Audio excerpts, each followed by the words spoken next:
Bonjour à tous, on se retrouve aujourd'hui pour une nouvelle vidéo, la présentation du jeu The Mine, un petit jeu de cartes à emmener avec vous pendant vos vacances, un jeu pour 2 à 4 joueurs pour des parties d'une vingtaine de minutes pour du 8 ans ou plus. On se retrouve pour la présentation d'une partie après le générique. N'oubliez pas de vous abonner et de mettre un petit pouce bleu. Merci.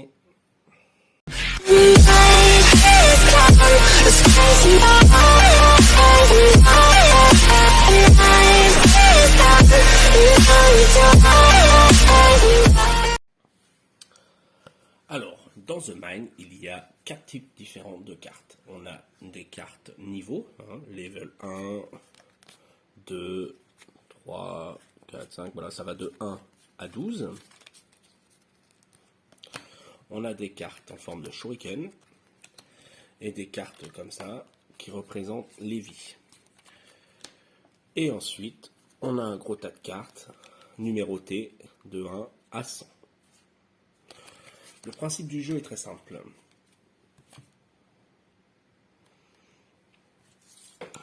On détermine le nombre de joueurs. Le nombre de niveaux à franchir dépend du nombre de joueurs, le nombre de shuriken aussi, le nombre de vies aussi. Par exemple, à 2 joueurs, on va avoir 2 vies pour commencer. Hop, on prend 2 vies. On va avoir un shuriken. Et on va devoir franchir 12 niveaux. Donc, toute tas de cartes de niveau. Donc ça, c'est une partie 2 joueurs. Donc, 2 vies, un shuriken, 12 niveaux. Et le reste, pour l'instant, on le met de côté. Si on avait fait 4 joueurs, on aurait pris 4 vies, un shuriken également, mais par contre, au niveau des niveaux, on aurait été que jusqu'au niveau 8 parce que c'est plus difficile. Donc, comment ça marche ensuite ?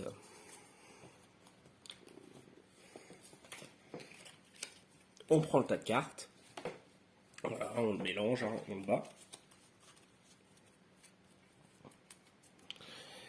Et donc, au niveau 1, chaque joueur va prendre une carte. Donc, chaque joueur, admettons s'il y a 2 joueurs, voilà, on est parti sur une partie à 2 joueurs. Chaque joueur va prendre une carte. Chaque joueur va regarder sa carte sans la montrer à l'autre. Donc là, je vous montre les deux. Voilà, 40 et 43. Dans la réalité, chacun voit sa propre carte et personne ne sait ce que joue l'autre. Le but du jeu, il est très simple. On doit mettre des cartes. Il n'y a pas de sens de jeu, de premier joueur. On met des cartes et il faut toujours être au-dessus de l'autre. C'est-à-dire que là, par exemple, à 2 joueurs, il faut absolument que ce soit celui qui a la carte 40 qui joue en premier. Donc il pose sa carte, le deuxième joueur pose la sienne, à partir de là le niveau 1 est validé. D'accord ? Alors on remélange, oui, on jette pas, on remélange les cartes. Hop, on remélange tout. Et on arrive au niveau 2. Au niveau 2, chacun va prendre 2 cartes.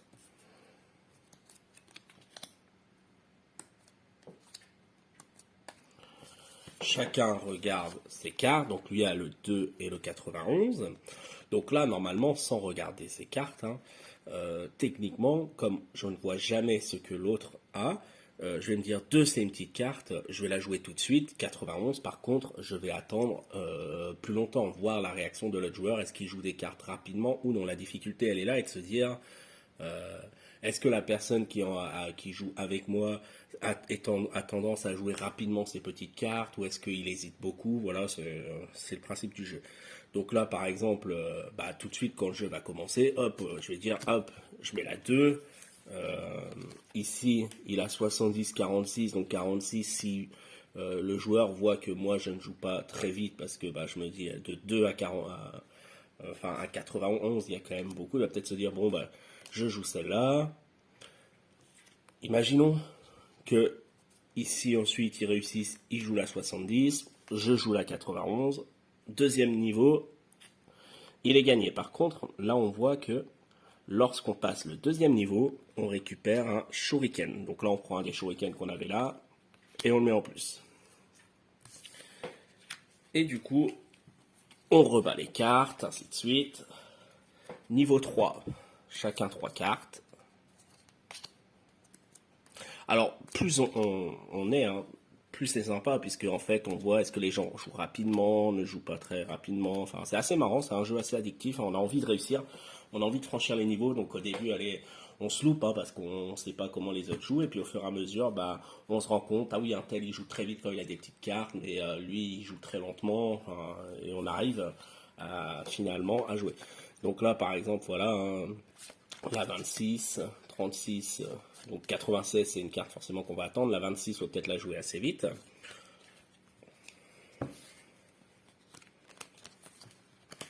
Ici, bah, lui, il a 51, ok. Alors, il peut se passer une chose. À tout moment dans la partie, hein, on peut dire, un des joueurs peut dire, ah ben moi j'aimerais jouer un shuriken. Il faut que tous les autres joueurs soient d'accord. À partir de là, on dit ok, on prend le shuriken, on le défausse, et chacun des joueurs va se défausser de sa plus petite carte. Ce qui permet aux autres joueurs de voir à partir de quand un tel peut jouer. Là, par exemple, joueur 1, c'est moi, je me suis défaussé du 26, c'est ma plus petite carte. Joueur 2 s'est défaussé du 51.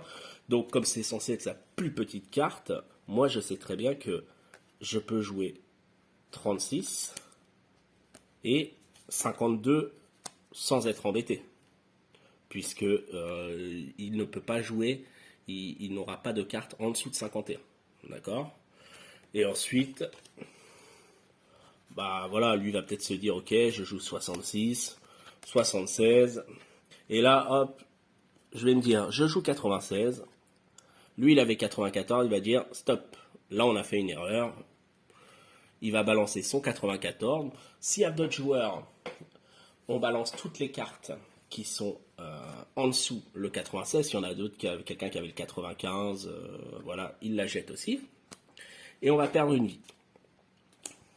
À partir de là, j'ai plus de cartes, donc on a fini le niveau quand même. Même si on a perdu, on a fini le niveau.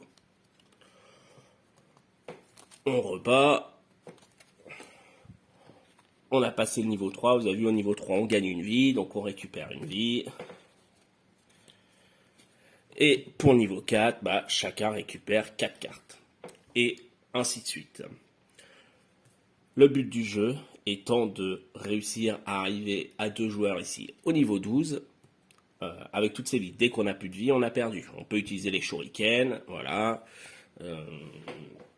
Donc, le but étant, voilà, de réussir. Donc, vous avez vu que dès qu'on monte d'un niveau 4, chacun prend 4 cartes. Ensuite, niveau 5, chacun prend 5 cartes.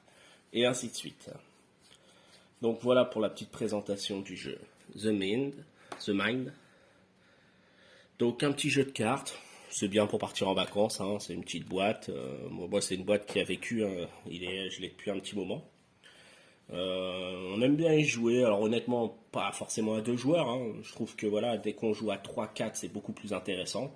Parce que voilà, on rigole bien. On dit putain, mais pourquoi tu joues pas ta carte assez vite? T'as une carte de 20, tu attends 3 heures avant de la jouer. Et puis au fur et à mesure, on se rend compte que on apprend à se connaître dans le jeu. Et du coup, bah, on joue bien nos cartes au bon moment et puis on arrive à monter les niveaux. Alors c'est pas facile, hein, on perd, mais quand on perd, généralement on se dit allez, on refait une partie parce que c'est assez rapide. Hein. Parce que là, bon, j'ai fait la présentation, mais des fois on va balancer les cartes. Comme il n'y a pas d'ordre, il n'y a pas de tour, il faut, si par exemple quelqu'un met le 2 et quelqu'un d'autre a le 3, il faut le jouer tout de suite, quoi. Parce que quelqu'un qui aurait le 10 pourrait le jouer assez vite aussi. Donc c'est un petit jeu franchement très sympa, qui est très facile à comprendre. Alors, moi je dis très sympa, hein, c'est vrai. Alors, voilà, il y a une chose quand même qui est par rapport à toutes les personnes avec qui on a joué, soit ça plaît pas du tout. Par contre, ça c'est vrai. C'est pour ça, ouais, je dis très sympa, c'est peut-être pas tout à fait ça. C'est vraiment soit ça passe, soit les gens ils y arrivent pas et puis ils aiment pas le principe de dire ouais, mais c'est trop de hasard, tout ça. Ils n'arrivent pas à comprendre que voilà, il faut regarder un petit peu comment les autres jouent. Donc, voilà, je vous ai présenté ce jeu. Je vous remercie d'avoir regardé cette vidéo. Je vous dis à une prochaine.